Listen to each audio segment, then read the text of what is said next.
We're a fabricator of ductwork, and we've been around for 50 years. I chose to go into the HVAC business because our family has a long history of being in the sheet metal industry. And we've developed a unit to incorporate cleaning the air for these small businesses to open back up and to keep their employees safe as well as their customers. The challenges have been, first and foremost, getting reopened and also helping the clients feel comfortable, and also our staff to be back indoors and to feel like we are taking every precaution we can to be as clean as possible and to ensure that they will not get sick.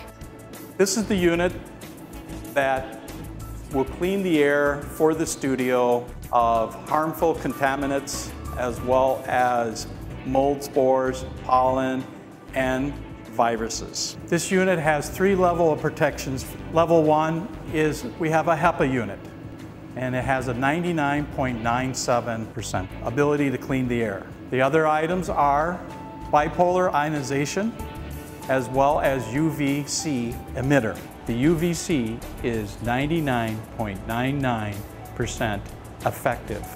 Good. I think ISO-Aire is like the home run out of the park. Having a solution that proves that we have cleaner air and it's less bacteria, less virus, is going to be a complete win-win for us as a business, that we can make our clients feel safe, as well as to the whole fitness industry. It's a game changer.